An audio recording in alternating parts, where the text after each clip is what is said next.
Link ना, तूने streaming चालू कर दिया क्या? कर दिया? कब बोलेगा फिर?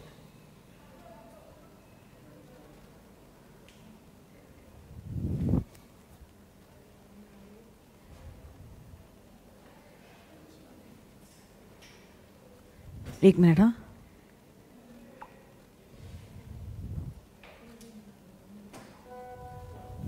Okay, check. Okay, check.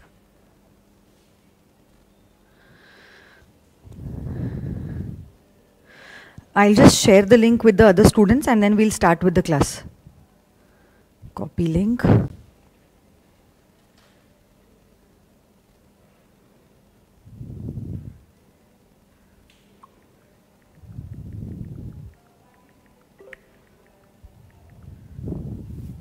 Okay.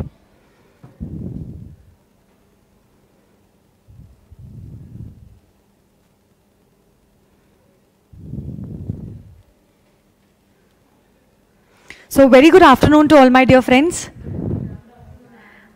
Good afternoon everyone. So I think I'm audible as well as visible. I'll just wait for a minute for the other students to join in and then we'll start with the class. Good afternoon everyone, good afternoon. I'm good, thank you so much. How are you all?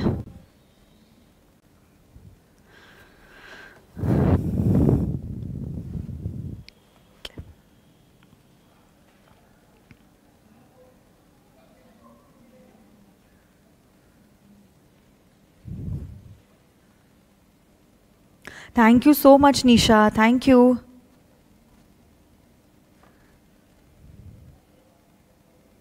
चलो शुरू करते हैं।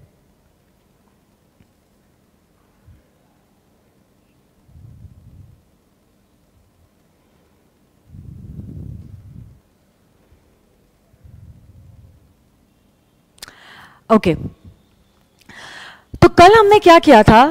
कल मैंने आपको सिखाया था कि कंपनी फॉर्म ऑफ ऑर्गेनाइजेशन जो है क्यों बेसिकली इंट्रोड्यूस किया गया है। So we started with an example जहां पे मैंने आपको बताया था अर्लियर सिर्फ आप एक अकेले थे और आपने एक बिजनेस शुरू किया, फिर आप और आपके दो दोस्त, फिर आपको और फंड्स की जरूरत थी तो आप, आपके दो दोस्त और कुछ फैमिली मेंबर्स इन्वॉल्व हुए थे। बट इस स्टेज पे अब आपने क्या किया था?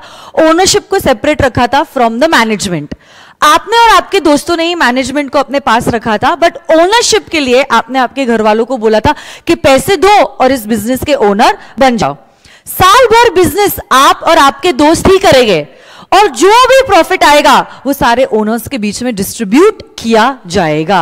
और एक लास्ट स्टेज था जिसके लिए मैंने आपको एक गुरुकांत देसाई, गुरु मूवी का एक सीन भी दिखाया था, जहां पे अब आप क्या कर रहे थे? पब्लिक के पास जा रहे थे, आम जनता के पास जा रहे थे और जनता को आप कह रहे थे 10 रुपए दो और मालिक बन जाओ, 10 रुपए दो और कंपनी के मालिक बन जाओ। ऐसे करके थोड़ा थोड़ा थोड़ा थोड़ा थोड़ा थोड़ा पब्लिक में से हर एक बंदे ने कुछ तो पैसा कंट्रीब्यूट किया है। इसी पैसों से बिजनेस आप और आपके दो दोस्त ही कर रहे हैं, मतलब मैनेजमेंट अभी भी आपके हाथों में ही है।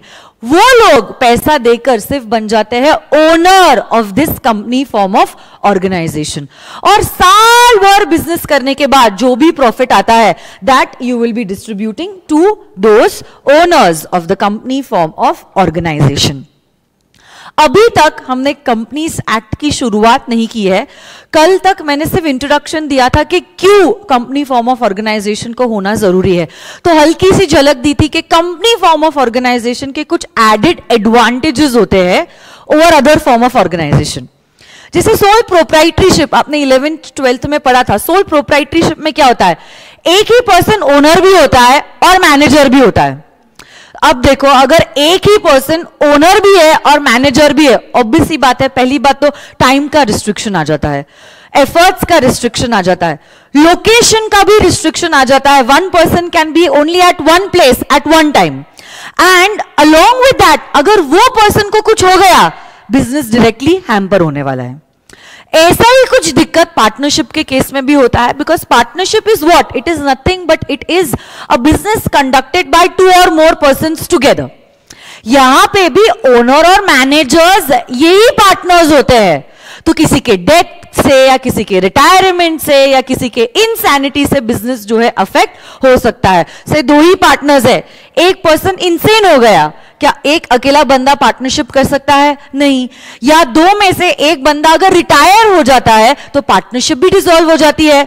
सो बेसिकली उस पर्सन के हिसाब से पार्टनरशिप या तो एग्जिस्ट होती है या तो डिसॉल्व होती है। अलॉन्ग विद दैट आप ओनर भी हो, मैनेजर भी हो, मतलब लिमिटेड फाइनेंस अरेंज हो सकता है। दो लोग ज्यादा से ज्यादा कितना फाइनेंस अरेंज कर सकते हैं, क्योंकि जो मैनेजर होता है वही ओनर होता है और वही लोग फंड्स इंट्रोड्यूस करते हैं। और अगर पार्टनरशिप को और फंड्स चाहिए तो फिर उन्हें बैंक में जाना पड़ेगा, फाइनेंशियल इंस्टीट्यूशन में जाना पड़ेगा। So basically it will become a debt जिसके ऊपर आपको इंटरेस्ट देना पड़ेगा, which is not reasonable. But company form of organization में ऐसा नहीं होता है। कंपनी फॉर्म ऑफ ऑर्गेनाइजेशन में ओनरशिप अलग, मैनेजमेंट अलग। तो अब ओनर्स आएंगे जाएंगे, बट कंपनी जैसी है वो वैसी की वैसी रहेगी। कंपनी जैसी है वैसी की वैसी रहेगी। मैं आपको कुछ दिनों बाद सिखाने वाली हूं, probably in the coming week, कि company is basically a person in the eyes of law, which is different from the owners and the managers. किसी डायरेक्टर की डेथ हो गई, शेयर होल्डर की डेथ हो गई, कंपनी को कुछ भी अफेक्ट नहीं होगा। जैसे पार्टनरशिप और सोल प्रोप्राइटरशिप में हो रहा था ना, अगर सोल प्रोप्राइटर की डेथ हो गई क्या बिजनेस चलता रहेगा? नहीं। क्या बिजनेस भी बंद करना पड़ेगा? बट ऐसा कंपनी में नहीं होता है। अब हम देखने वाले हैं ये जो मैनेजर्स है ना, मैनेजर्स, उनको कहा जाता है एज द डायरेक्टर्स। क्या कहा जाता है बोलो तो एक बार? डायरेक्टर्स। क्या कहा जाता है? डायरेक्टर्स। डायरेक्टर्स बदलते रहते हैं, इनफैक्ट शेयर होल्डर्स भी बदलते रहते हैं। हम तो देखते हैं जो कंपनी के शेयर्स लिस्टेड है on the stock exchange, her minute क्या हर पल में इन शेयर्स का ट्रेडिंग हो रहा है। मतलब हर एक सेकंड में इन शेयर्स का ओनर चेंज हो रहा है, कंपनी का ओनर चेंज हो रहा है। बट इससे क्या कंपनी के बिजनेस में कोई भी इफेक्ट होता है? नहीं। कंपनी जैसी है वो वैसी की वैसी ही रहती है और कंपनी का बिजनेस चलते रहता है। साथ साथ में सोल प्रोप्राइटरीशिप और पार्टनरशिप के केस में क्या होता है? सोल प्रोप्राइटरीशिप और पार्टनरशिप के केस में my dear friends, liability is unlimited. Liability is unlimited मतलब क्या? कल जाके अगर बिजनेस के लायबिलिटीज को बिजनेस का पैसा देना कम हो जाता है, बिजनेस की लायबिलिटी ज्यादा है एज कंपेयर टू बिजनेस की एसेट्स, पार्टनर्स को या सोल प्रोप्राइटर को अपना घर का पैसा देना पड़ेगा in order to repay the liabilities in the name of the business. So basically partners या सोल प्रोप्राइटर पर्सनली लायबल होता है। बट कंपनी फॉर्म ऑफ ऑर्गेनाइजेशन में आप देखने वाले हो लायबिलिटी कैसी होती है? लिमिटेड होती है। कैसी होती है? लिमिटेड होती है। ज्यादा से ज्यादा शेयर्स के फेस वैल्यू का अमाउंट आपको देना पड़ेगा, ना उससे 1 रुपया ज्यादा ना उससे 1 रुपया कम। सो बेसिकली वी नो कि एटलीस्ट हमारा घर का पैसा बिजनेस में नहीं डूबेगा। साथ ही साथ माय डियर फ्रेंड्स, ये organization company form of organization का होता है परपेचुअल सक्सेशन। परपेचुअल सक्सेशन मतलब it has a continuous existence because it is created by law. It does not have a natural birth like you and me. जो चीजों का natural birth होता है they also have a death, whether it is plants, animals, human beings, any creature जिसका natural birth है उसका death भी है। But an entity which is created by law cannot have a death. That can be, obviously it can be dissolved, but that is if we wish to. अचानक से एक दिन company मर गई ऐसा सुनने में नहीं आता है। It is a process and we follow that process and then we close the company, that too if we wish to.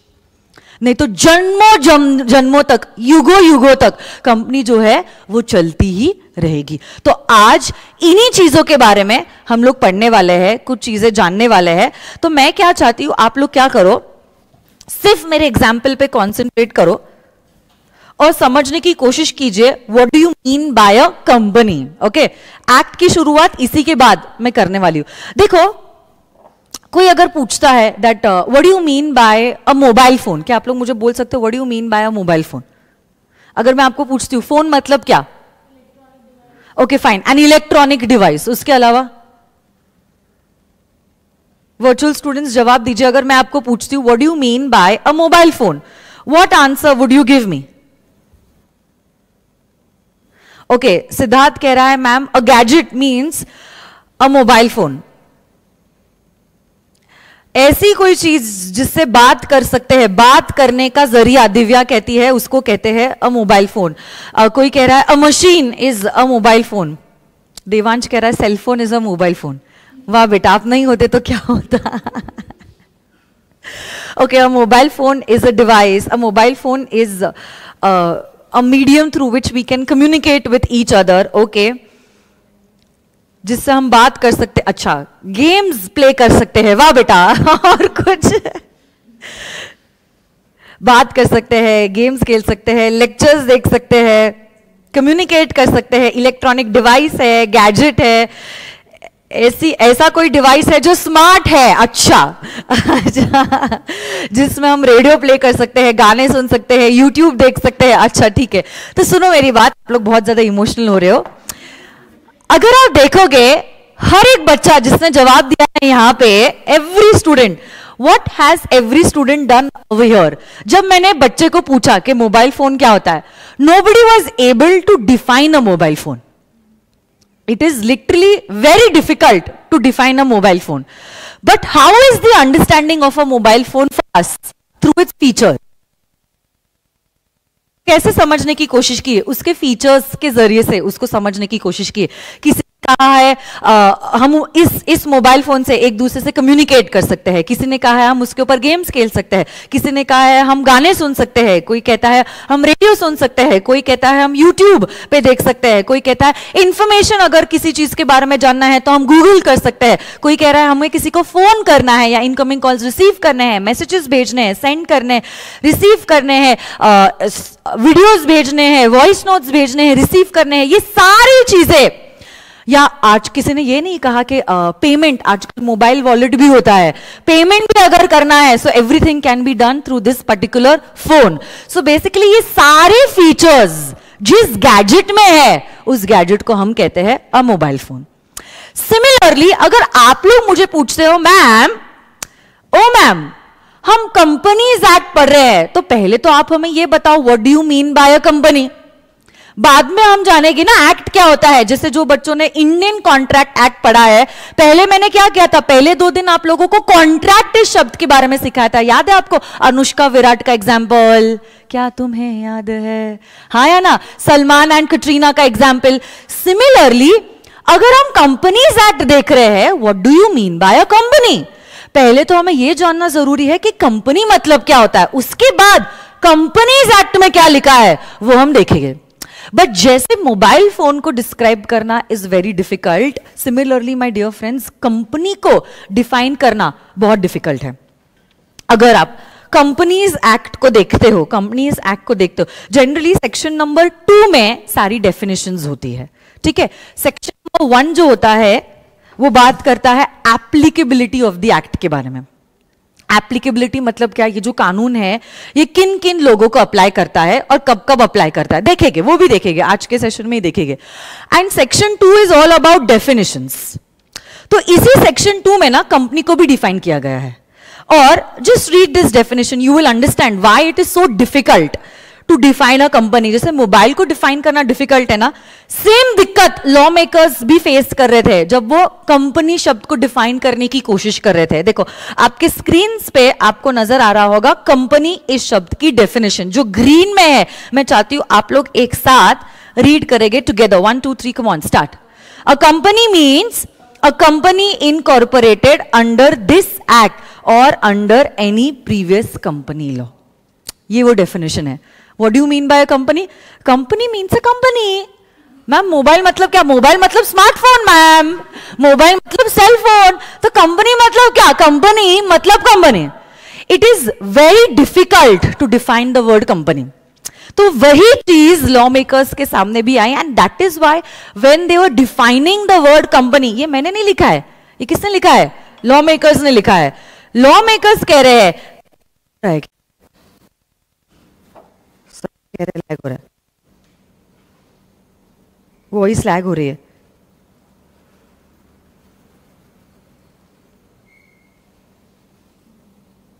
इसलिए फोन भी आके गया मुझे. चेक कीजिए एक बार.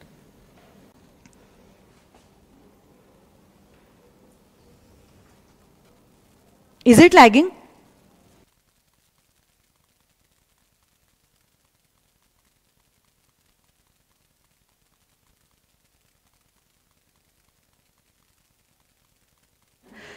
It's clear. ठीक है. तो कुछ बच्चे बोल रहे थे लैग हो रहा है, लैग हो रहा है, मुझे समझ में ही नहीं आ रहा है. ठीक है.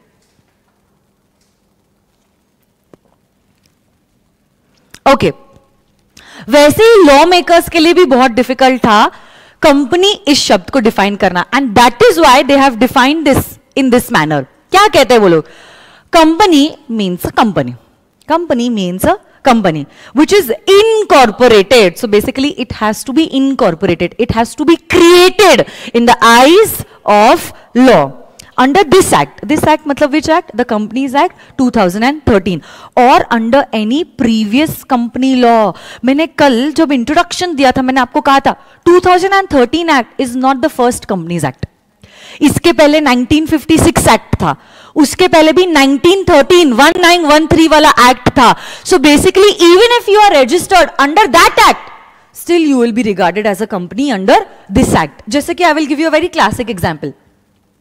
रिलायंस पावर के बारे में आपने सुना है. Reliance Power Limited is a company. क्या आप लोगों ने सुना है? Reliance Power limited. ओके है ना? Om please check the connectivity at your side and stop spamming यार प्लीज. तो सुनो, अरे बच्चे संभाल ही नहीं सकते अपने आप को, कैसे होगा तुम लोगों का? मैं क्या बोल रही थी, लिंक टूट जाती. क्या बोला मैंने? हाँ, Reliance Power limited. Reliance Power Limited was incorporated, it was created in the year 2008. कौन से साल में इनकॉर्पोरेट हुआ था बोलो तो? 2008. तब ना 2008 में कंपनीज एक्ट 1956 हुआ करती थी. कौन सी? Companies Act 1956. So basically Reliance Power Limited was incorporated under Companies Act 1956. कुछ साल पहले मतलब कब? 2013 में क्या हुआ? 1956 एक्ट को हटाया गया, जड़ से उखाड़ के फेंक दिया हमने उस एक्ट को, और उसी के बदले में हमने इंट्रोड्यूस किया कंपनीज एक्ट 2013. अब उस एक्ट को तो हमने जड़ से उखाड़ के फेंक दिया, but what about those companies which were incorporated under that act? है ना? जैसे रिलायंस पावर लिमिटेड. अच्छा, 2013 के बाद अगर आप नई कंपनी इनकॉर्पोरेट कर रहे हो तो फिर तो ये एक्ट एप्लीकेबल होगा, ऑब्वियसली ऑटोमेटिकली एप्लीकेबल होगा. बट अरे कितनी सारी कंपनीज है नॉर्मल अपनी. Reliance industries limited, Infosys limited, Tata Motors limited, कब की इनकॉर्पोरेटेड कंपनीज है? क्या ये 2013 के बाद पैदा हुई है? नो, इतने सालों पहले ये कंपनीज इनकॉर्पोरेट हुई है. उनका क्या होगा? तो इसीलिए आगे लॉ मेकर ने लिखा है even those companies which were incorporated under previous Companies Act will be regarded as a company under this act. जिसके वजह से क्या अब ये कंपनीज को भी कंपनीज एक्ट 2013 फॉलो करना पड़ेगा?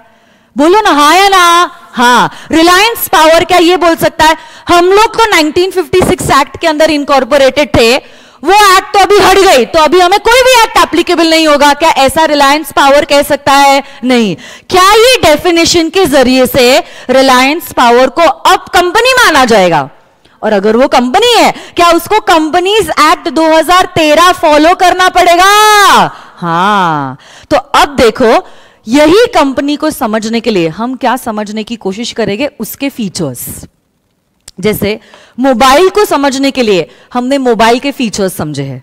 ऐसा डिवाइस जिससे हम कम्युनिकेट कर सकते हैं, किसी को कॉल कर सकते हैं, किसी का कॉल रिसीव कर सकते हैं, किसी को मैसेज कर सकते हैं, किसी का मैसेज रिसीव कर सकते हैं, फोटोज शेयर कर सकते हैं, वीडियोस शेयर कर सकते हैं, वीडियोस यूट्यूब पे देख सकते हैं, रिकॉर्डिंग्स कर सकते हैं, रेडियो सुन सकते हैं, फोटोग्राफ्स खींच सकते हैं. हाँ या ना? ये सारी चीजें, या पैसे भेज सकते हैं, पैसे रिसीव कर सकते हैं, बेसिकली मोबाइल वॉलेट होता है.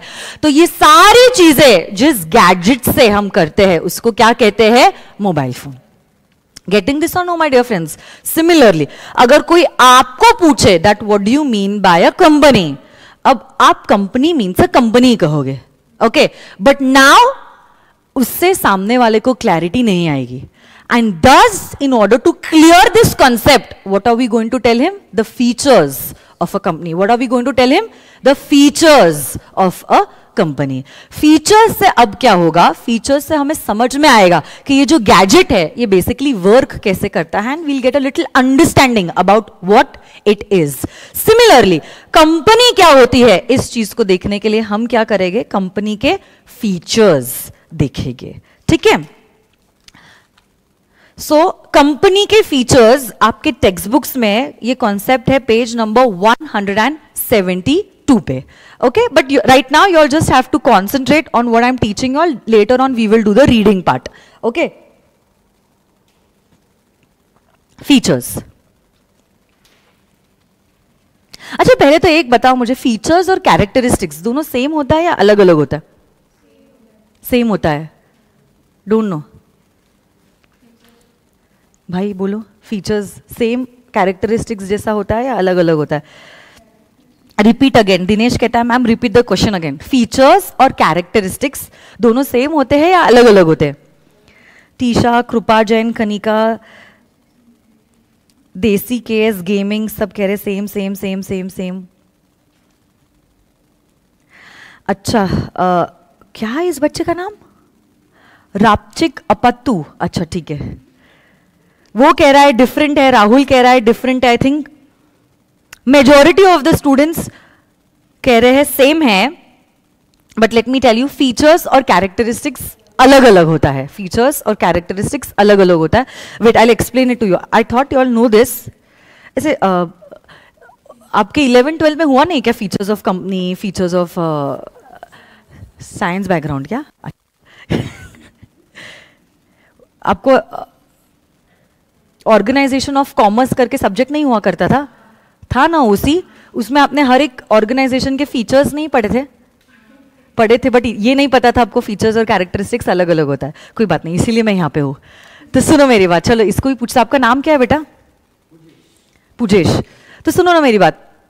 अगर मैं इस लड़के से, मैं पूजेश से पूछती हूँ, से फॉर एग्जाम्पल के तुम्हें कैसी गर्लफ्रेंड चाहिए या कैसी बीवी चाहिए, जो भी है, तो तुम मुझे बताओ कुछ चीजें जो तुम्हें चाहिए उसमें. शर्माओ मत, इट इज ओके. क्या लड़की होनी चाहिए? अच्छा हाँ राइट, वो मीम बनाया था किसी बच्चे ने, लड़की होनी चाहिए. बोलो मुझे. सपोज से for example I ask you कि तुम्हें कैसी गर्लफ्रेंड चाहिए, तो तुम क्या बोलने वाले हो? तुम्हें कैसी गर्लफ्रेंड चाहिए? कि तुमने सोचा नहीं इस बारे में? सीए बच्चे सोचते भी नहीं है इस बारे में. अच्छा, कैसी बीवी चाहिए? हम सिंसियर डायरेक्टली शादी करेंगे तो बीवी के बारे में कहाँ सोचेंगे? अच्छा, आज मैं सोचने लगाती हूँ कि तुम्हें कैसी बीवी चाहिए, तो बताओ अभी. या कैसी गर्लफ्रेंड चाहिए या है, तो अब सोचने का क्या मतलब? ऐसा कुछ है? नहीं, कोई बात नहीं बेटा, शर्मा गया.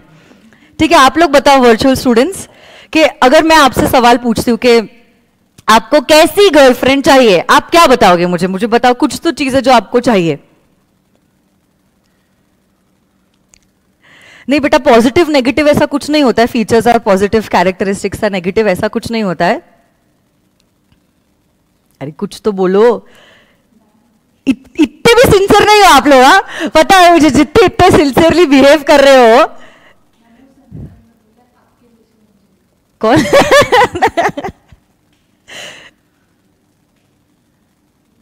अच्छा ठीक है, देखो किसी ने कहा है, राज ने कहा है मैम सुशील होनी चाहिए. अच्छा ठीक है, और कुछ बेटा उसके अलावा? अच्छी दिखने वाली चाहिए, से एडुकेटेड होनी चाहिए, मेरा और फैमिली वालों का ख्याल रखने वाली चाहिए, हाँ या ना? और अच्छा खाना बनाने वाली चाहिए. हो सकता है कोई बोलेगा कि अच्छा खाना बनाने वाली चाहिए, हाँ या ना? सेम कास्ट की होनी चाहिए, कोई ऐसा भी बोल सकता है. सेम कास्ट की होनी चाहिए, कुछ भी हो सकता है. आपके एक्सपेक्टेशंस है, कोई भी लेवल की होनी चाहिए. हाँ, कोई भी लेवल की हो सकती है. कटरीना कैफ जैसी होनी चाहिए, कुछ भी बोल सकते हो आप. बोलने के लिए क्या है ना? सो यस, तो देखो हो सकता है कोई कहे सीए होनी चाहिए, सेम कास्ट की होनी चाहिए, she should be loving and caring, okay, she should be a good cook, और may be educated, may be I want a CA only, मेरे को सीए से ही शादी करनी है, कंपैटिबिलिटी होती है। अगर कोई डॉक्टर मिल गया तो फिर मेरे को समझने में उसको और उसको मुझे समझने में आधी जिंदगी निकल जाएगी, हो सकता है ना, ऐसा आप सोच रहे हो। तो अब आपने ऐसा सोचा है, तो अब देखो जब आप, कोई कौन कह रहा है गोरी होनी चाहिए, कसम व्हाइट बेटा थोड़ी ब्रॉड माइंडेड रखो अपनी सोच अच्छा ठीक है, कोई कह रहा है ऑनेस्ट होनी चाहिए, सुशील होनी चाहिए, लॉयल होनी चाहिए, अच्छा जिंदा होनी चाहिए अच्छा तो अब देखो जब मैं ऐसा सवाल पूछती हूं कि आपको कैसी लड़की चाहिए, so basically these are the characteristics that you want in the girl. But अब जो ये सारे कैरेक्टरिस्टिक्स मैंने बोला, लंबी होनी चाहिए, गोरी होनी चाहिए, सुशील होनी चाहिए, सुंदर भी होनी चाहिए, क्वालिफाइड भी होनी चाहिए, अच्छा खाना बनाने वाली भी होनी चाहिए, ये सारी क्वालिटीज क्या होना या मिलना मुश्किल है? हाँ, ऑलमोस्ट मुश्किल है, हाँ या ना? So it is not necessary that Pujesh will get all these qualities in that girl, हाँ या ना?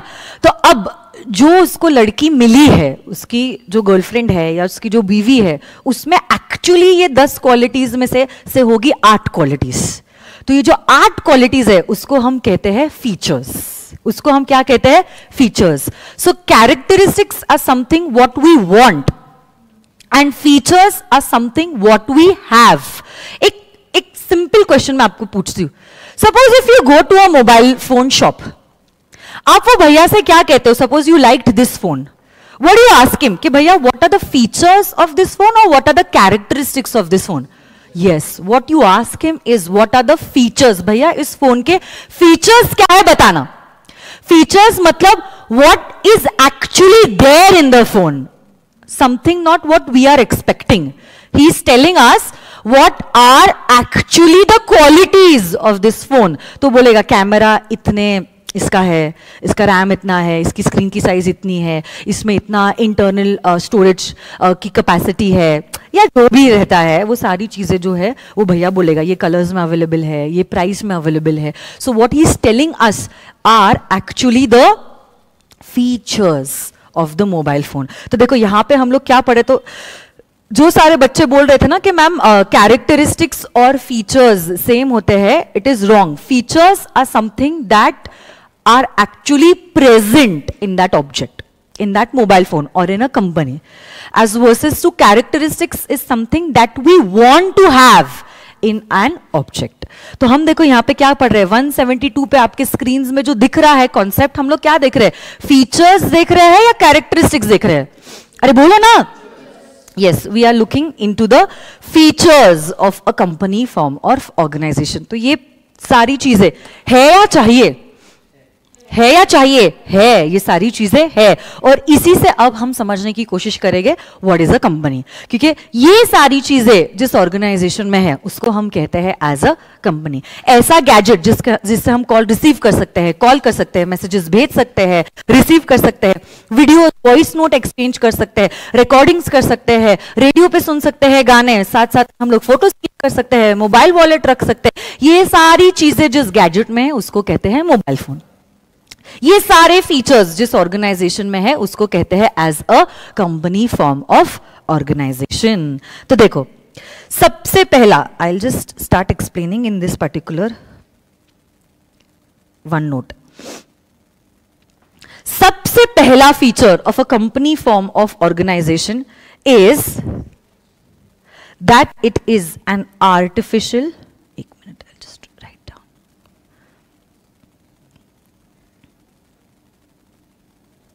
Artificial person.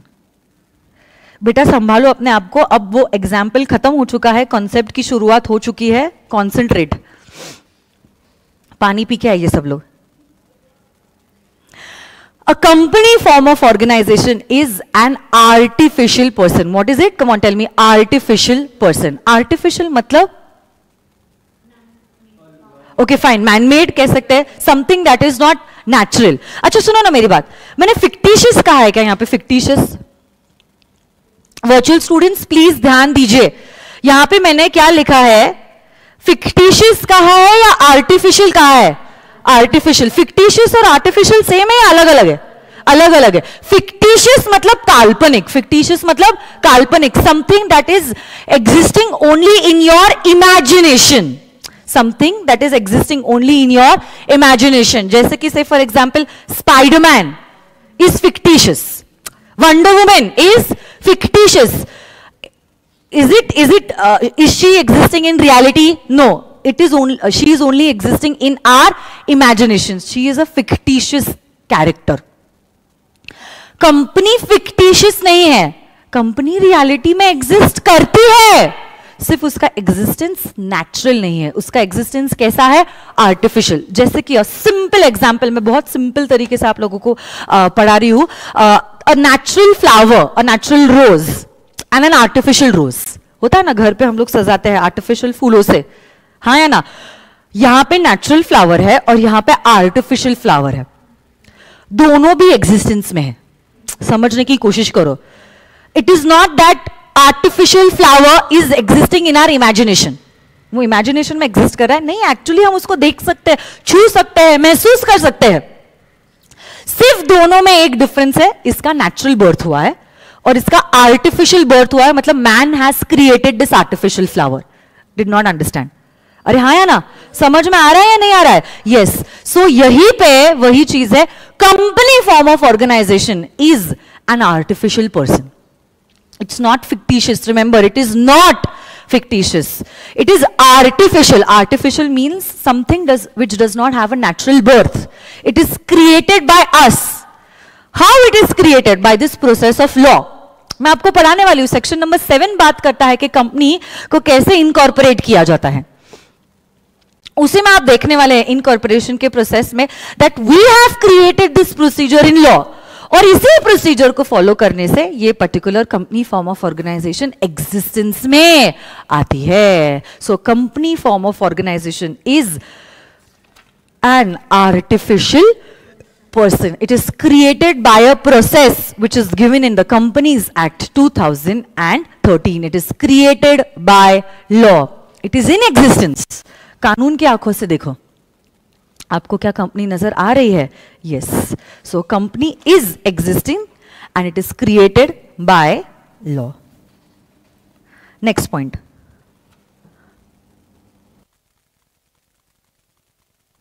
लिखा था, इसको क्या हुआ? नेक्स्ट,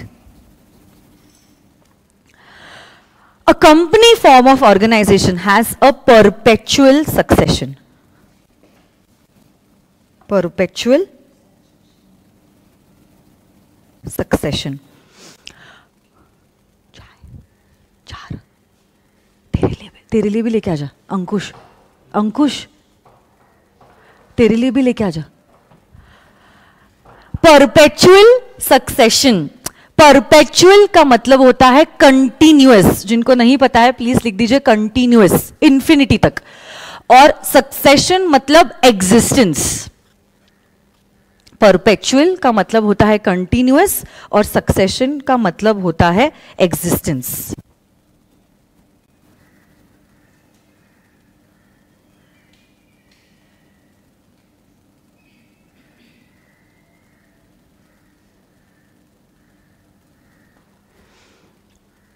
परपेचुअल का मतलब होता है कंटिन्यूअस और सक्सेशन का मतलब होता है existence. So company form of organization का एग्जिस्टेंस कंटिन्यूअस होता है। क्या होता है? Existence continuous. It is not affected by the death, insolvency, insanity of any member और एनी डायरेक्टर। इनफैक्ट मेंबर्स आएंगे, मेंबर्स जाएंगे, मेंबर्स आएंगे, मेंबर्स जाएंगे, बट कंपनी जैसी है वैसी की वैसी ही रहेगी। जन्मों जन्मों तक, युगों युगों तक कंपनी का एग्जिस्टेंस जैसा है वैसा का वैसा ही रहेगा। उसका एग्जिस्टेंस जो है वो अफेक्ट नहीं होने वाला। It has a perpetual existence. Why it has a perpetual existence? Because it is an entity which is created by law. It is an entity which is created by law and it can only be destroyed by law. It is created by law and it can only be destroyed by law. किसी member या director के death, insolvency या insanity से company के existence में affect नहीं होता है. Its existence is perpetual in nature. Okay, तो देखो दो फीचर्स है. A company is an artificial person. कैसी है कंपनी बोलो तो? Artificial person. It has a perpetual succession.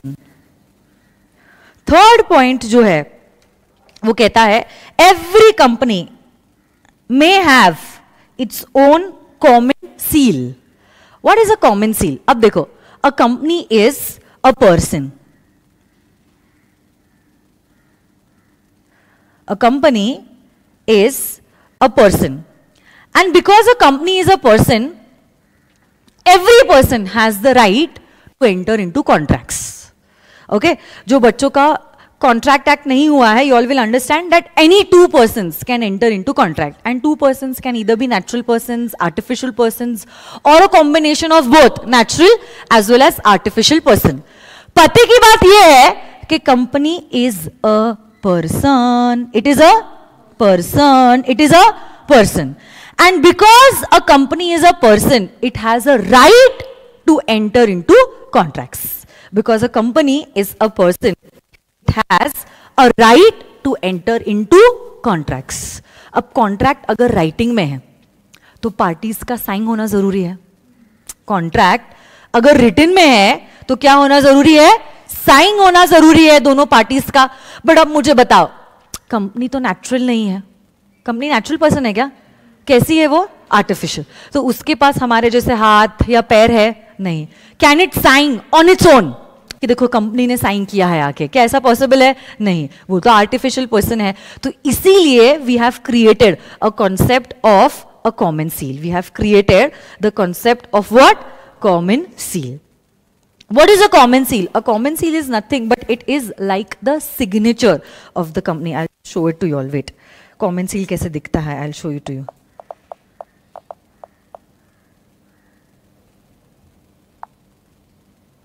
Oh, internet.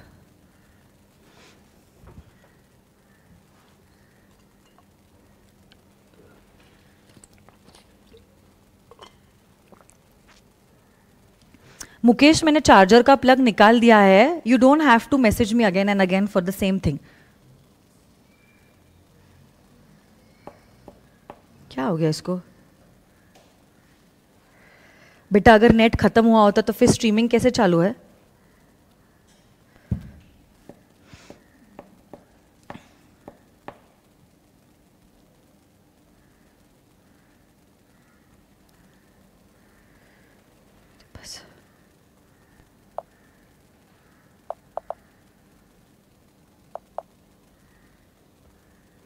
इसको क्या हुआ?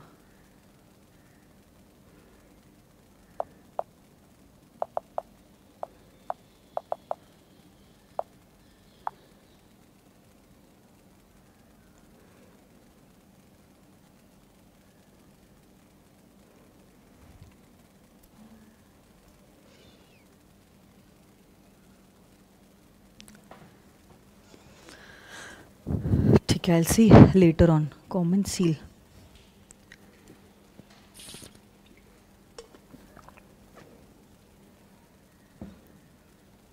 ऐसा होना नहीं चाहिए.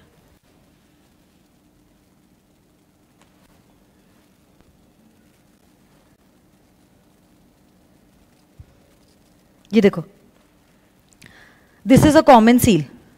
ये दिख रहा है आपको? It is not a stamp. हाँ, it is not a stamp. Stamp अलग होता है, जो इंक वाला होता है, blue ink, black ink, that is a stamp. This is a seal. What is this? Common seal. Common seal में आप क्या करते हो? Say this is a sheet of paper. आप क्या करते हो? ये आपको नजर आ रहा है, ये वाली चीज यहां पे बीच में, इसको यहां से नीचे पुश करते हो, यहां पे पेपर को अंदर डालते हो इस जगह पे, और फिर you press it, and once you press it ऐसा इंप्रेशन आ जाता है, ऐसा. सो बेसिकली आप उसको महसूस कर सकते हो. बचपन में जैसे हम कॉइन रखते थे और पेंसिल से ऐसे करते थे तो कैसा इंप्रेशन आता था. Similarly somewhat like this comes the impression of the common seal. This is nothing but this is the signature of a company. ये देखो, this is nothing but this is what? The signature of a company form of organization. तो आप क्या कर सकते हो? आप अगर चाहो आपकी कंपनी का बनवा सकते हो कॉमन सील. जो भी कॉन्ट्रैक्ट में कंपनी की सिग्नेचर आना जरूरी है, वहां पे आप क्या करोगे? कॉमन सील को अफिक्स कर दोगे. जैसे ही आप कॉमन सील को अफिक्स करते हो, माना जाएगा कि यहां पे कंपनी ने अपना कंसेंट दिया है, अपना एसेंट दिया है, मंजूरी दी है फॉर दैट पर्टिकुलर कॉन्ट्रैक्ट. अब देखो 2013 में जब एक्ट आई थी, 2013 में जब एक्ट आई थी, तब कॉमन सील कंपल्सरी था. कंपल्सरी. ओके, तेरे लिए नहीं, मेरे लिए नहीं, मेरे लिए नहीं. जब 2013 में यह एक्ट आई थी तो कॉमन सील कंपल्सरी था. बट बाद में लॉ मेकर्स ने सोचा कंपनी तो वैसे भी आर्टिफिशियल पर्सन है, तो कंपनी तो ना खुद साइन कर सकती है ना सील अफिक्स कर सकती है. सील ही कौन अफिक्स कर रहा है? डायरेक्टर्स. तो उसके बदले हम लोग डायरेक्टर्स को ही साइन करने की अथॉरिटी दे देते हैं. लॉजिकल ना? खुद तो कंपनी सील अफिक्स करने नहीं वाली है, डायरेक्टर्स ही कंपनी के बिहाफ पे करने वाले. So instead of affixing the seal, the directors will sign on behalf of the company. So अब मतलब कब? आज के जमाने में 2015 में वो अमेंडमेंट आया था, तो 2015 के बाद से हम लोग तो अभी 2021 में हैं. आज के जमाने में कंपनी के पास कॉमन सील होना मैंडेटरी नहीं है. मैंडेटरी नहीं है. In short it is optional. बोलो तो मुझे कॉमन सील आज के जमाने में ऑप्शनल है या मैंडेटरी है? ऑप्शनल है. तो अगर आपके पास कॉमन सील है, क्या बात है, और अगर ना भी है, कोई बात नहीं है, दो डायरेक्टर्स कंपनी के बिहाफ पे साइन कर लेंगे. ये दोनों डायरेक्टर्स ने साइन किया है, मतलब माना जाएगा कंपनी ने कंसेंट दिया है for that particular contract. Tell me, in today's date common seal mandatory है या ऑप्शनल है? ऑप्शनल है. कंपनी आर्टिफिशियल पर्सन है या फिक्टिशियस पर्सन है? आर्टिफिशियल. कंपनी का कैसा सक्सेशन होता है? Perpetual succession. तो जन्मों जन्मों तक, युगों तक कंपनी का एग्जिस्टेंस चलता ही रहेगा. मेंबर्स आएंगे, मेंबर्स जाएंगे, बट कंपनी जैसी है वैसी की वैसी ही रहेगी. Fourth point, which is a very very very very very important point, which says liability is limited. Liability is limited. मैं कुछ एक सवाल आपसे पूछना चाहती हूं. I am not expecting the correct answer, I am just expecting an answer from y'all. Liability किसकी limited होती है? कंपनी की या उसके मेंबर्स की? मेंबर्स की. मेंबर्स की. वर्चुअल बच्चे आप लोग मुझे बताओ, लाइबिलिटी किसकी लिमिटेड होती है? मेंबर्स की या कंपनी की? आवाज बराबर है मेरी? जिनको आवाज का प्रॉब्लम आ रहा है, please check the connectivity issue from your side. Nisha, Mamun, Al Rashid, आप दोनों भी प्लीज कनेक्टिविटी इशू आपके एंड से चेक कीजिए. दोनों की भी. कुछ बच्चे कह रहे हैं कंपनी की, कुछ बच्चे कह रहे हैं मेंबर्स की. अच्छा, मेजॉरिटी स्टूडेंट्स कह रहे हैं मेंबर्स की, कुछ कुछ बच्चे कह रहे हैं दोनों की भी, और कुछ बच्चे कह रहे हैं कंपनी की. अच्छा, share holder and member is the same for you all. जब वो कॉन्सेप्ट आएगा तब मैं डिटेल में बताऊंगी कि there is certain difference between a company and a share holder, but that is in inter. Foundation level पे we can use the words members and share holders interchangeably. जब आप इंटर में आओगे, हम लोग 2 घंटे, एक सेशन के 2 घंटे होते हैं, उसमें डिटेल में पढ़ने वाले हैं कि मेंबर और शेयर होल्डर में भी बहुत सारे डिफरेंसेस होते हैं. बट अभी आई टोल्ड यू ना येस्टरडे के फाउंडेशन लेवल पे कंपनीज एक्ट के सिर्फ बेसिक प्रोविजंस को इंट्रोड्यूस किया गया है. So right now for all share holder member same है, समझ लो. ओके, चलो, I am getting mixed answers from you all. Let me tell you what the correct answer is. It is the liability of the members that is limited. किसकी liability limited होती है? Members की. And depending upon what category of company yours is. कुछ companies होती है limited by shares, कुछ companies होती है लिमिटेड बाय गारंटी, कुछ कंपनीज जो होती है unlimited company, depending upon what category of company you are, okay, आपकी लाइबिलिटी लिमिटेड होती है। हम ये भी देखने वाले हैं क्योंकि क्लासिफिकेशन ऑफ कंपनीज आपके सिलेबस में है। एक छोटा सा एग्जांपल, आपका कंपनी अकाउंट्स हुआ है क्या? अकाउंट्स में हुआ है क्या? तो शेयर्स होते हैं, कुछ पता है आप लोगों को? फेस वैल्यू क्या होती है? इशू प्राइस क्या होता है? बीसीके में भी हुआ है क्या? वंडरफुल। तो फिर ऐसे रिएक्शन से लग रहा नहीं है मुझे आप लोगों के तो सुनो ना, जैसे कि एवरी कंपनी हैज शेयर्स जिनका ट्रेडिंग होता है स्टॉक मार्केट में, है ना? तो यही शेयर्स की क्या होती है? कुछ फेस वैल्यू होती है। क्या होती है? Face value. So say for example, एक शेयर की फेस वैल्यू ₹10 है। एक शेयर की फेस वैल्यू कितनी है बोलो तो ₹10 है, और हमने मेंबर्स से 6 रुपए लिए हैं। कितने पैसे लिए हैं? ₹6। अब देखो कितने पैसे बचे हैं अभी बोलो तो ₹4। तो अब कंपनी जो है ज्यादा से ज्यादा 4 रुपए हर मेंबर से मांग सकती है। कितने रुपए? 4। इससे 1 रुपया ज्यादा भी कंपनी अपने मेंबर से नहीं मांग सकती है। सो बेसिकली मेंबर्स की liability is limited up to the extent of the face value. It is limited up to the extent of the face value. वहीं पे कोई दूसरी कंपनी है जिसके शेयर्स की फेस वैल्यू ₹10 है, सारे मेंबर्स ने पूरे के पूरे 10 रुपए दे दिए, तो shares are of ₹10 each, fully paid up shares. अब ऐसी कंपनी तो अपने मेंबर्स से कुछ भी नहीं मांग सकती है, कुछ भी नहीं मांग सकती है। पहले वाले केस में 4 रुपए मांगे जा सकते थे, दूसरे वाले केस में 10 रुपए मांग सकती थी, 10 रुपए मांग लिए। तो अब इसके बाद कंपनी 1 रुपया भी अपने मेंबर से नहीं मांग सकती है। तो बेसिकली पते की बात क्या है? What is the conclusion? जितना भी पैसा आपने दिया है, if it is falling short for the face value, बस उतना ही पैसा कंपनी आपसे मांग सकती है। और अगर फुल्ली पेड अप है तो कंपनी कुछ नहीं मांग सकती है आपसे। अच्छा, 6 रुपए मांगे तो 4 रुपए आपको देने होंगे। से 5 रुपए आपने दिए हैं तो सिर्फ 5 रुपए ही मांग सकती है।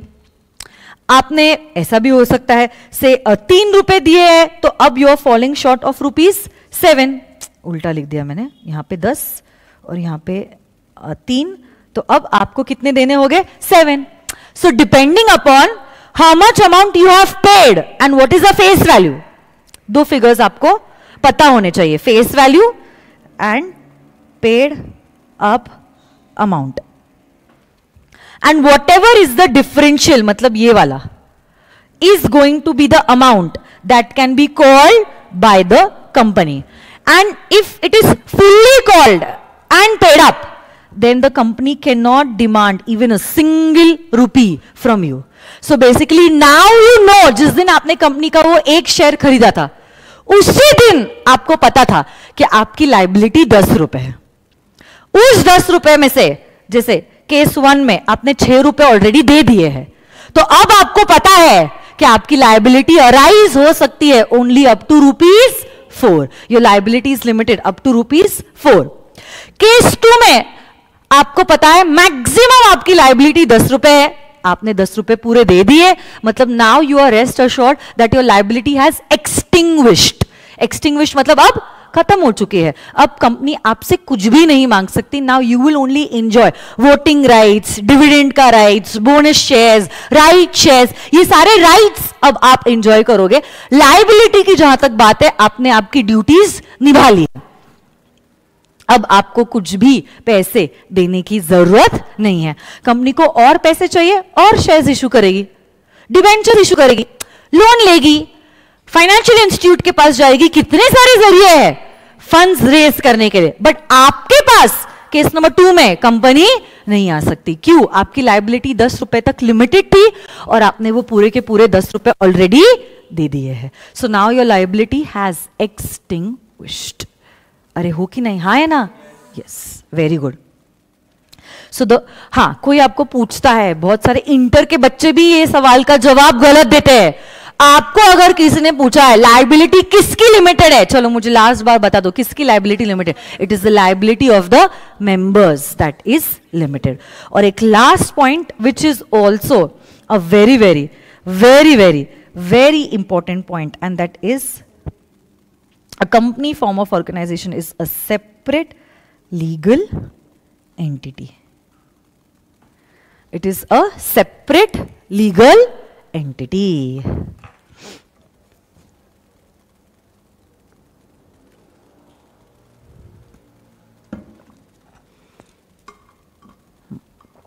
So देखो, separate from whom? Separate from its members and separate from its directors. A company is altogether a different person only. Partnership में आप देखोगे पार्टनर्स ही फर्म होता है और फर्म ही पार्टनर्स होते हैं. सोल प्रोप्राइटरशिप में सोल प्रोप्राइटर ही वो प्रोप्राइटरशिप होता है. सब कुछ वही है, उसने जो सोचा वही होगा, उसने जो किया वही हो रहा है. कुछ अलग है ही नहीं, कुछ डिफरेंस दोनों में है ही नहीं. But company form of organization में हम कहते हैं कि कंपनी जो होती है वो अलग होती है और उसके डायरेक्टर्स अलग होते हैं. कंपनी अलग होती है और उसके जो मेंबर्स मतलब शेयर होल्डर्स जो होते हैं वो अलग होते हैं. कंपनी एक ऐसी एंटिटी है जिसको लॉ ने बनाया है. किसने बनाया है? लॉ ने. और लॉ ही उसको मिटा सकती है. We can not say that we are the shareholders means we are the company.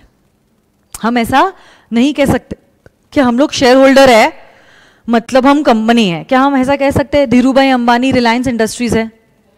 बोलो ना. क्या हम ऐसा कह सकते हैं नारायण मूर्ति जी इन्फोसिस है? नहीं. क्या हम ऐसा कह सकते हैं रतन टाटा टाटा मोटर्स है? नहीं. टाटा मोटर्स अलग, रतन टाटा अलग, नारायण मूर्ति जी अलग, इन्फोसिस अलग. अरे हाँ या ना? हाँ, हो सकता है नारायण मूर्ति जी का आइडिया था ऐसी कोई कंपनी इनकॉर्पोरेट करने का जिससे सॉफ्टवेयर बने. अब उस आइडिया को उन्होंने इंप्लीमेंट किया through a company form of organization. अब हम लोग सपोज से फॉर एग्जांपल आपके भैया इन्फोसिस के लिए काम करते हैं, ऐसा ही कहेंगे ना कि आपके भैया कहते हैं मैं नारायण मूर्ति जी के लिए काम करता हूं.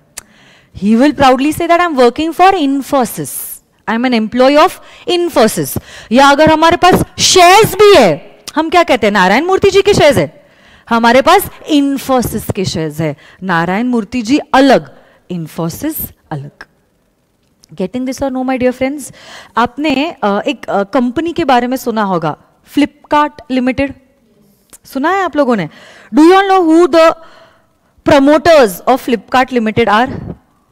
सचिन बंसल एंड बिन्नी बंसल. एक वीडियो मैं आप लोगों को दिखाना चाहती हूं. Please check this video and then I explain this concept of separate legal entity.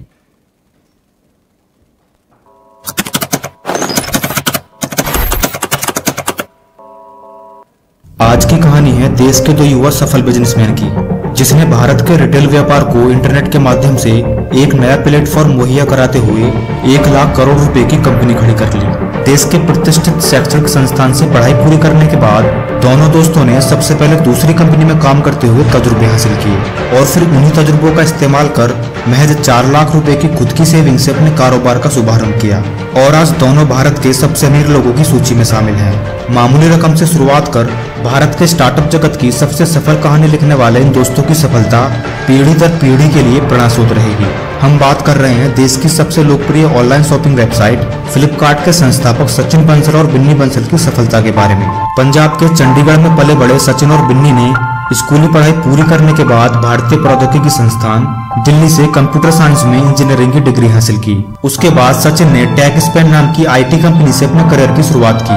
कुछ महीनों तक यहाँ काम करने के बाद सचिन दुनिया की सबसे बड़ी ऑनलाइन शॉपिंग वेबसाइट अमेजन में बतौर सॉफ्टवेयर इंजीनियर की नौकरी कर ली और फिर उसके बाद सचिन ने अपने बचपन के मित्र बिन्नी को भी वहाँ काम करने का सुझाव दिया.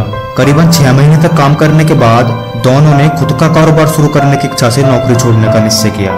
शुरुआत में उन्होंने एक ऑनलाइन सर्च इंजन शुरू करने के बारे में सोचा, लेकिन महसूस किया कि भारत में ई कॉमर्स के लिए मौजूदा बाजार में काफी संभावनाएं हैं. जिसके बाद फिर दोनों दोस्तों ने फ्लिपकार्ट के कॉन्सेप्ट पर काम शुरू किया और साल 2007 में 4 लाख रुपए की मामूली रकम से दोनों दोस्तों ने फ्लिपकार्ट की नींव रखी. शुरुआती समय में कम बजट की वजह से उन्होंने सिर्फ ऑनलाइन किताबें बेचने का निश्चय किया और बेंगलोर में एक छोटा सा अपार्टमेंट किराए पर लेकर उन्होंने वहीं से सब कुछ मैनेज किया. इतना ही नहीं, उस समय दोनों खुद ही किताबों की डिलीवरी करने लोगों के घर जाते थे.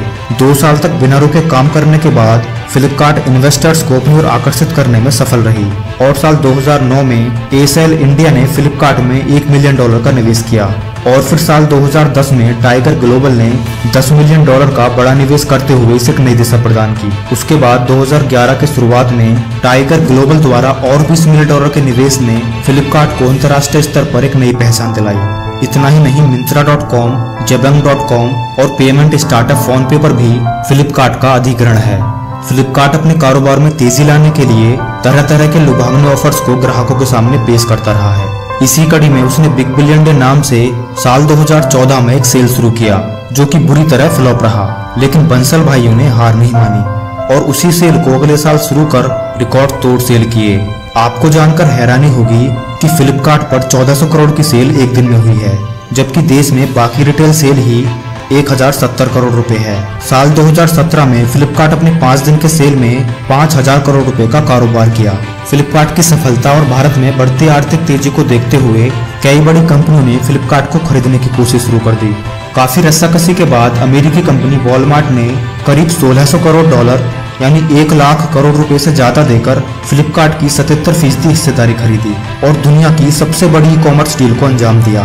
सचिन और बिन्नी ने आज से 10 साल पहले एक छोटा सा सपना देखा था। उस वक्त उन्होंने कल्पना भी नहीं की होगी कि एक दिन दोनों भारत के दिग्गज कारोबारी की सूची में शामिल होंगे। इन दोनों दोस्तों ने फ्लिपकार्ट को एक नई ऊंचाई पर बिठा असंभव को भी संभव कर दिखाया और अपना कारोबार शुरू करने की इच्छा रखने वाले युवाओं के लिए एक अनूठी मिसाल पेश की।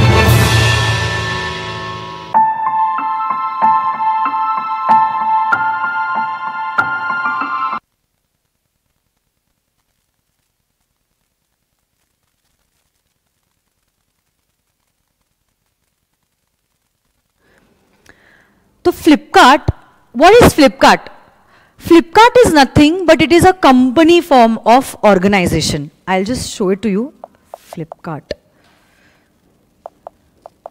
Limited.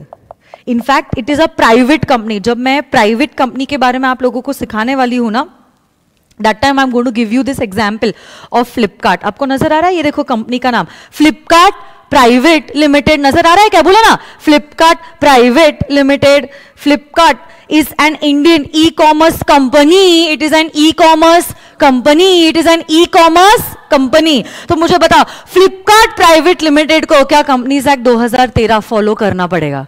अरे हाँ या ना? देखो, इनकॉर्पोरेट किया है सचिन और बिन्नी बंसल ने। अब कुछ बच्चे तो ऐसे भी है जिन्होंने सचिन और बिन्नी बंसल का नाम भी नहीं सुना है, हाँ या ना? वो तो सिर्फ फ्लिपकार्ट प्राइवेट लिमिटेड को जानते हैं। So basically Sachin and Binny Bansal अलग, फ्लिपकार्ट कंपनी अलग। हम काम करते हैं तो फ्लिपकार्ट के लिए, शॉपिंग करते हैं तो फ्लिपकार्ट की वेबसाइट से करते हैं, सचिन और बिन्नी बंसल की वेबसाइट से नहीं करते हैं। समझ में आ रही है या नहीं आ रही है? कंपनी अलग, डायरेक्टर्स अलग, कंपनी अलग, ओनर्स अलग। We cannot say that Sachin and Binni Bansal are the owners of Flipkart Private Limited. हाँ, सुनो मेरी बात। Suppose they are the promoters. They are the promoter कौन होता है? वो पर्सन होता है जिसको वो आइडिया आया और जिसने ये कंपनी इनकॉर्पोरेट की। हाँ, सपोज ये प्रमोटर ने कंपनी के शेयर्स भी खरीदे, तब उस केस में वो प्रमोटर भी हुए और शेयर होल्डर भी हुए। नहीं आई बात समझ में? और देखो, सुनो मेरी बात, 3 अलग अलग चीजें हैं, प्रमोटर, शेयर होल्डर और डायरेक्टर। प्रमोटर कौन होता है? वो पर्सन होता है जिसको कंपनी की आइडिया आई कि मुझे कंपनी ऐसी ये बिजनेस करने के लिए खोलनी है। That person is known as promoter. जैसे कि इस वीडियो में आपने देखा, सचिन और बिन्नी बंसल के दिमाग में ये आइडिया आई कि उन्हें ऐसी कोई ई कॉमर्स की वेबसाइट खोलनी है जिससे इंडियंस सारा सामान जो है ऑनलाइन खरीद सकते हैं। Okay, so they are the promoters.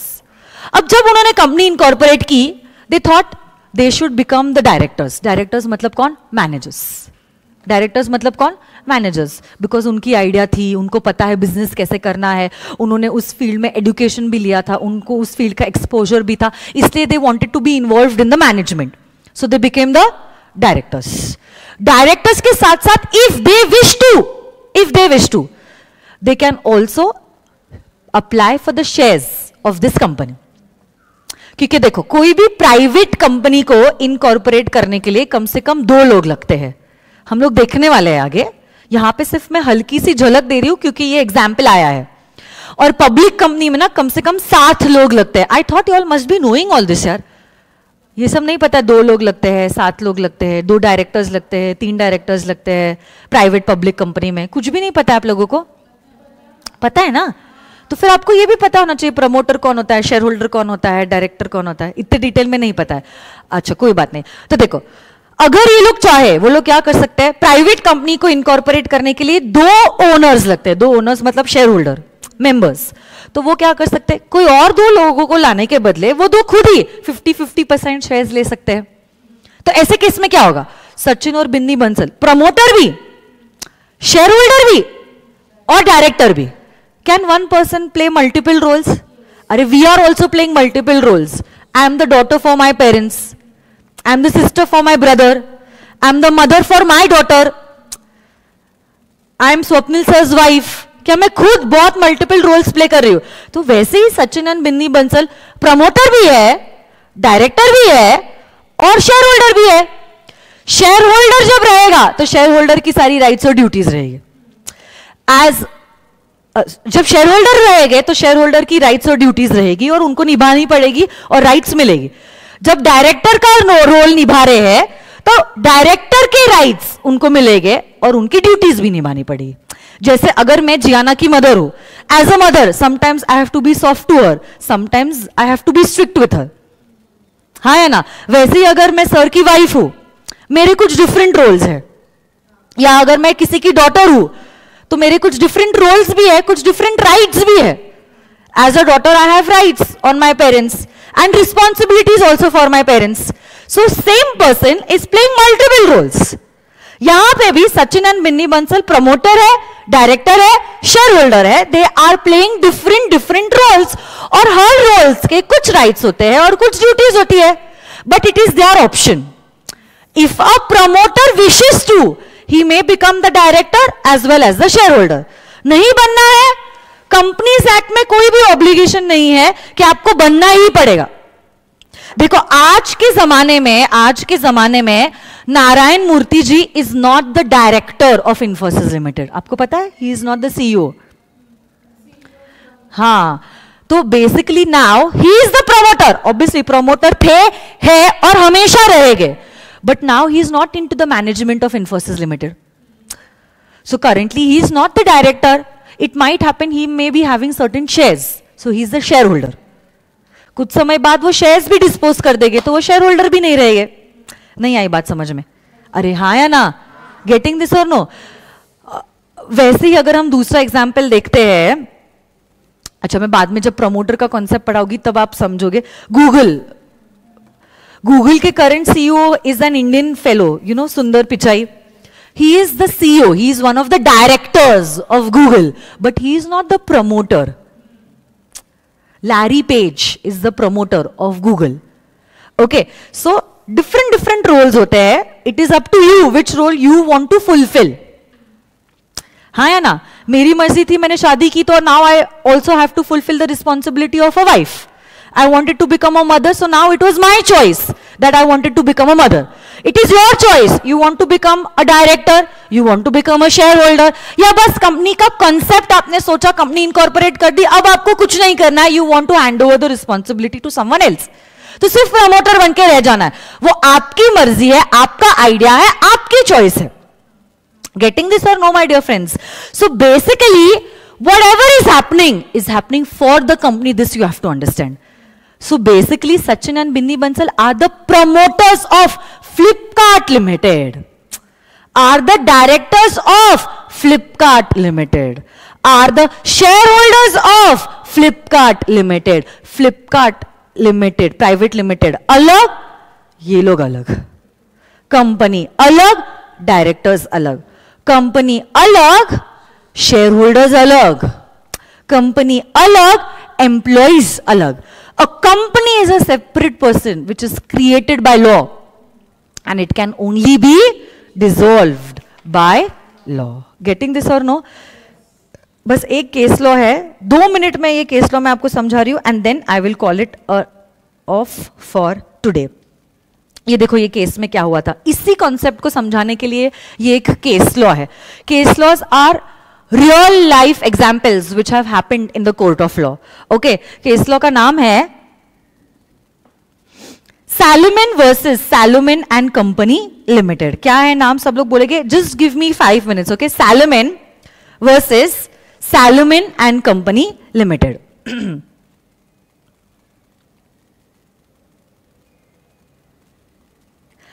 So there was this person जिनका नाम था Mr. Salomon, who was carrying on the business of manufacturing boots. Boots समझता है ना? Basically footwear होता है जो ऊपर तक पहनते हैं. Boots manufacture करते थे. And he was doing this business as a sole proprietor. He was doing this business as a sole proprietor. भुवन गोयल, आप क्यों रो रहे हो? संभालो अपने आप को. Salomon was a person who used to do the business of manufacturing boots as a sole proprietor. So now, what he did is, he incorporated a public company. He incorporated a public company. अब देखो, जब public company incorporate होती है ना, 3 directors लगते हैं और 7 members लगते हैं. Members मतलब shareholders. Members मतलब shareholders. अब वो तो अकेले थे, सोल प्रोप्राइटर अकेले थे ना, और अगर उन्हें कंपनी इनकॉर्पोरेट करनी है, वो अकेले थे, मतलब और 2 डायरेक्टर्स लगेंगे, और अगर 7 शेयर होल्डर्स लगते हैं तो और 6 लोगों को लाना जरूरी था in order to incorporate a public company. So what he did is he along with his wife, and he had 1 daughter and 4 sons. अपने फैमिली का पूरा सदुपयोग किया उन्होंने. और क्या किया, देखो, वो उनकी बीवी भाई को मतलब बीवी होता है मराठी में, वो उनकी वाइफ, उनके 3 लड़के और उनकी 1 डॉटर, ऐसे करके 7 लोग हो गए.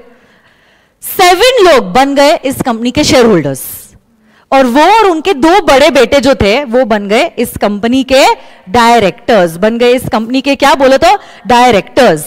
और ऐसे करके he incorporated Salomon and Company Limited. तो 7 मेंबर्स और देखो ये 3 डायरेक्टर, Salomon खुद और उनके 2 बड़े बेटे बन गए क्या, कंपनी के डायरेक्टर्स. और ऐसे करके he incorporated a company in the name of Salomon and Company Limited. देखो लिमिटेड लिखा है, मतलब it's a public limited company. Okay, he incorporated this company in the name of Salomon and Company Limited. अब देखो, कुछ समय बाद इस कंपनी को पैसों की जरूरत महसूस होने लग गई. कुछ समय बाद इस कंपनी को क्या हो गया, पैसों की जरूरत महसूस होने लग गई. So what happened is, Salomon ने खुद ने अपना पर्सनल पैसा कंपनी को दिया. Salomon अलग, कंपनी अलग. और ये जो पैसा इंट्रोड्यूस किया गया था कंपनी में was introduced in the form of debentures. It was introduced in the form of what? Come on, tell me. Debentures. Do you all understand the meaning of debentures? Debentures is basically a kind of a debt. It's a debt instrument. So basically company is raising loan. Okay? और ये loan उन्होंने किससे लिया? Salomon से ही लिया. तो अब देखो, पहली बात तो Salomon क्या प्रमोटर है, because he got the idea of incorporating this company. वो शेयर होल्डर भी है, हाँ, दूसरे 6 लोग भी है, बट वो भी है, और प्लस क्या वो डायरेक्टर भी है. So he is playing multiple roles.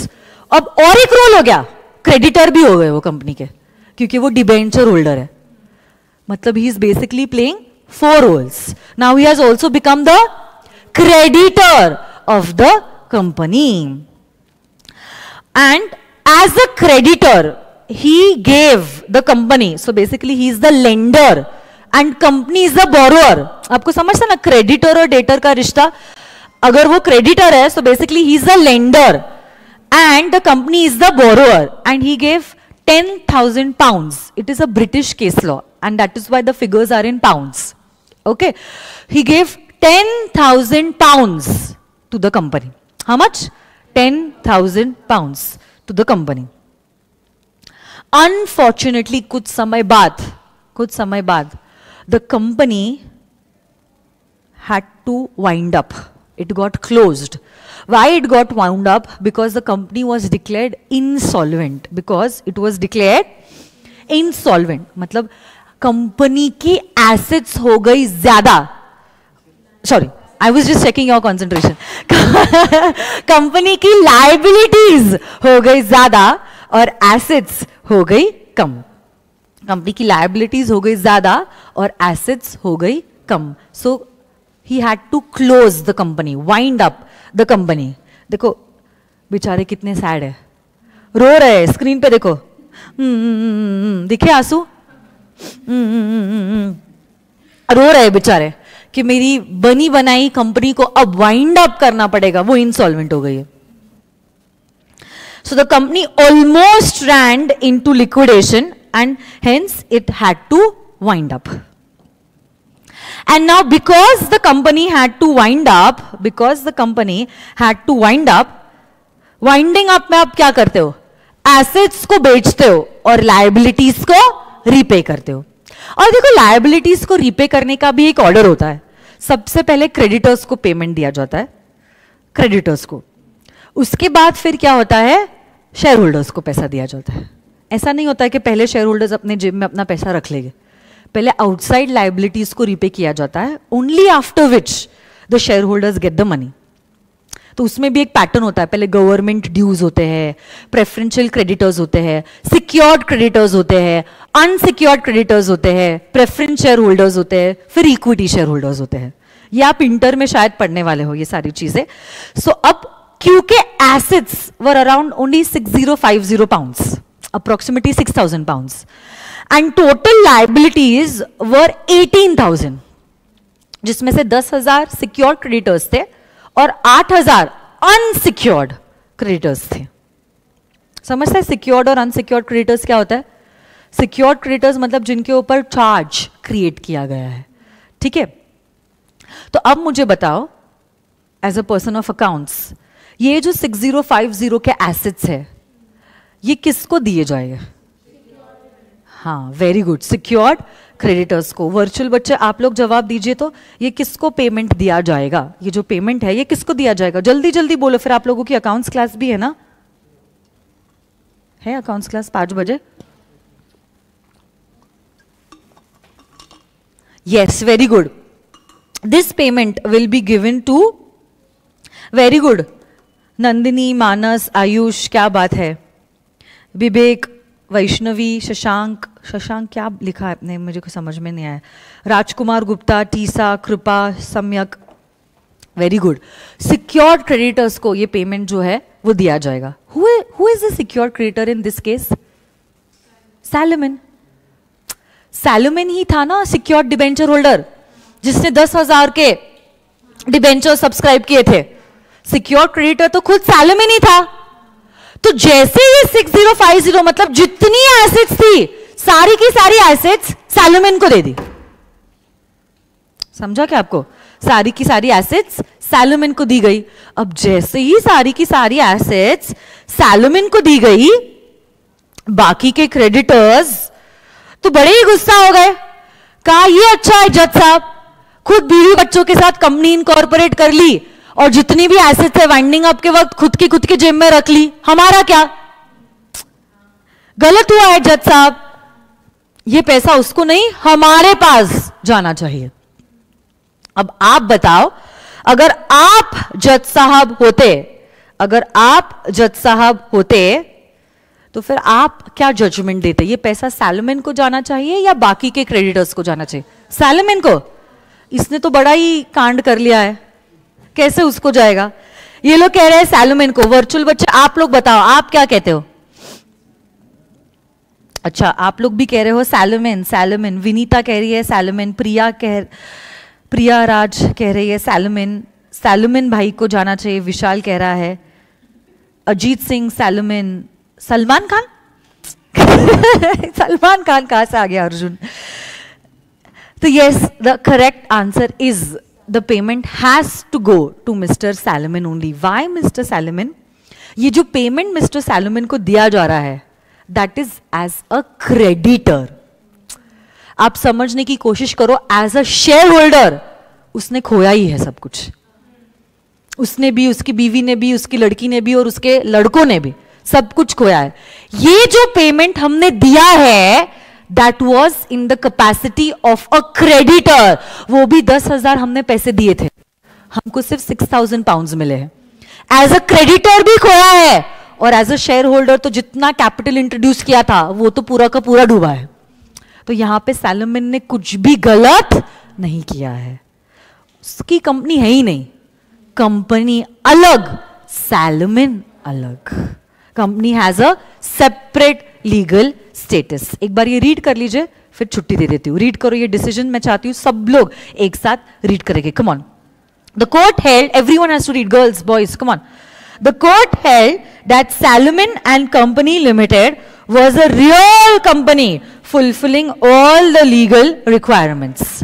A company is a legal person distinct from its members and could not be regarded as the agent or trustee of Mr. A company is a legal person, legal person, legal person.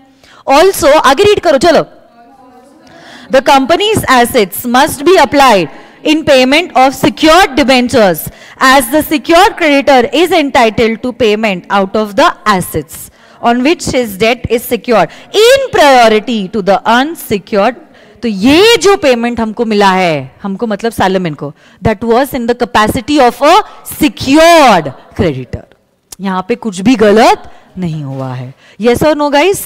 So ऐसे करके ये 5 features थे of a company form of organization. इसकी एक memory technique है। देखो हम लोग क्या देख रहे हैं, ये सारी चीजें क्या है आप लोग बोलेंगे? Yes, features of a company. तो कोई भी अगर आपको पूछता है कि कंपनी कैसी होनी चाहिए, कंपनी कैसी होनी चाहिए, कंपनी ऐसी होनी चाहिए कि सब लोग तालियां बजाए, कंपनी ऐसी होनी चाहिए कि सब लोग तालियां बजाए, क्लैप्स।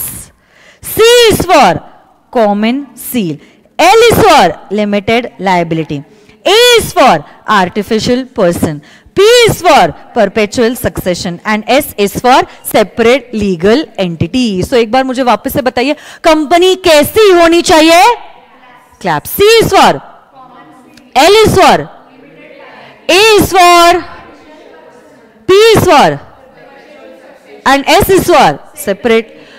कंपनी आर्टिफिशियल पर्सन है या फिक्टिशियस पर्सन है? कॉमन सील आज के जमाने में मैंडेटरी है या ऑप्शनल है? कंपनी अलग, मेंबर्स अलग, कंपनी अलग, डायरेक्टर्स अलग। कंपनी का सक्सेशन कैसा होता है?